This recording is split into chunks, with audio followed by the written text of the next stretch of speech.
and there's I put out a shop talk about the machine you got out there, and I forgot what it's called. That Oh, the fret slaughter. the, Fret slaughter. it's a fret slaughter. Or fret slotting saw. Fret slot. Okay. Fret slotting saw. SLOTTER or SLAUGHTER.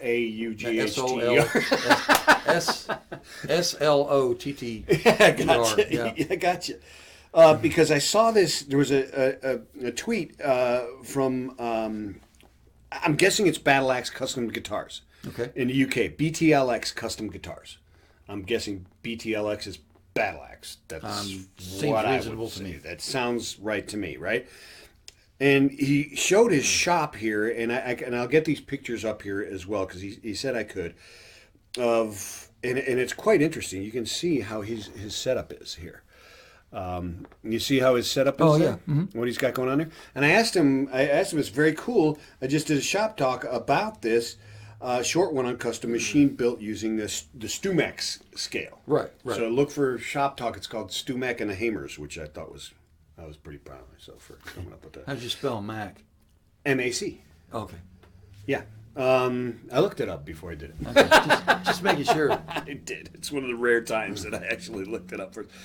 He said he uses a phone app called Fret Calc. Yeah, right. You know Fret Calc, okay? Yeah. Just input the scale length and the number of frets, and it gives me the measurements. I use a homemade jig to cut the slots.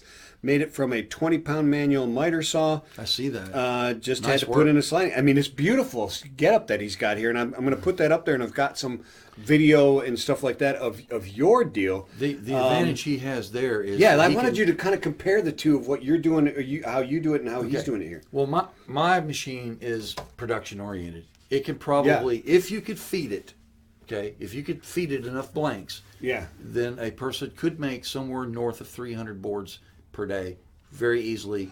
And if they were Because all you're hoofing doing, it, you're just vacuuming it on there. You've got it snap it set up, on. and you're. yeah, and it just runs. You just crank a handle and it runs through. And I could actually automate it if I wanted to. Right on. Yeah. With yeah, today's machinery and stepper motors and all that stuff, you Yeah, can yeah, have yeah. it so it's almost totally automatic. But even without automation, it only takes about 1 minute to cut a full board at 24 3/4, and it's perfect. It's absolutely dead on, because the guy that I had make the spacers for the gang arbor, because it is what we call a gang arbor. Yeah. So it has 26 blades And I've got pictures of it. I'll throw them up that during are this. perfectly spaced. And what I told him, so I used the Stumac fret calculator to get my dimensions, Yeah. which I gave to him, and I also handed him a genuine Gibson board Yeah. to check against and to Yeah. make sure that it was Sure. close, because Sure. that's what I was shooting for. And I told him that I needed these to be dead center, including the division of the actual width of the saw blade. Oh yeah. Because the right So- edge or left edge is not going to give you. You're going to be Exactly. out. You're Right, Gonna be you'll out. be It's got to off. be dead center. So I had him center every blade Yeah. and put all the spacers in Yeah. exact. And he came back and said, that Gibson board was a little off in certain areas. Yeah. He says, but I didn't follow that. I went ahead and followed your measurements. And I said, well, that's probably the right way to do it. It's you can fault that to what, mass production and not keeping the machines we tweaked talked about right before, and stuff jig like shift. that. Jig shift. Jig shift, Okay. yeah. That's the problem. I mean, you don't ever know when a machine is going to load up, or the wood gets a little, it hits a hard spot in the wood and it loads up and chatters. Yeah, it and- goes. Yeah. Yeah. And when that happens, you're Like going to your get death some stick, you gotta small watch amount that. of right. Yeah. Yeah. You don't take your eyes off that thing. Yeah, Is yeah. That's when you lose something. So now I've got these other pictures. This is what led me to go, very cool. What are you using to measure out that scale? Right? Is he's got these pictures, and and I'm going to put these up here. He gave me permission to put these things up. Okay. Check out this bass he's making, man. Give me your thoughts on that. This is the first time I'm showing to you. I mean, I know. That's interesting. It's a rather unusual. This, I don't know if the picture's flipped or if what, but this would appear to be a left-handed. It is. His thing is making the neck for my left-handed custom bass. Okay. It's And exactly it looks like right. he's doing. When I was working for Tobias, And there's more. there was something. See, there was flip something through. here that you see this area. Now I don't know if he's doing this for decorative purposes or Yeah. not. Yeah. But there was some Italian guys who ordered some Tobias basses They wanted something called ramps.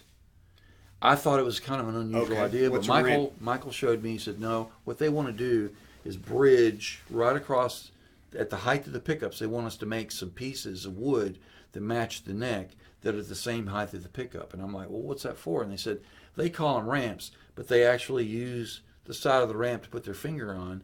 And that makes sense to me. What we call running bass. Yeah. When you play like this. Yeah.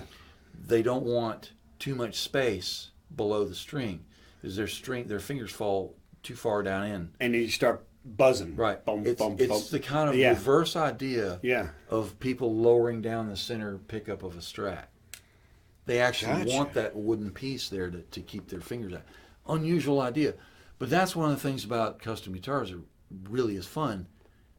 People are coming up with new ways to play these things all He's got the a time. really cool design here. I think It's very neat. I think it's very cool. I I love the just way the don't know neck if kind of this flares is. out. I don't or know what if he's that is. designed that as a custom thing for cosmetic purposes or for playing purposes. I'd like to know. Yeah, well, he'll probably get back to us. I told him he's going to, or she, it could be a she. I'm saying he, and I apologize if it's not. But Oh yeah, well, I mean, I don't know why I assume that, but I shouldn't. one of the best luthiers in the world is Linda Manson. And that's why I'm correcting and slapping myself. I Yeah, apologize. That was pretty rude of me. Well,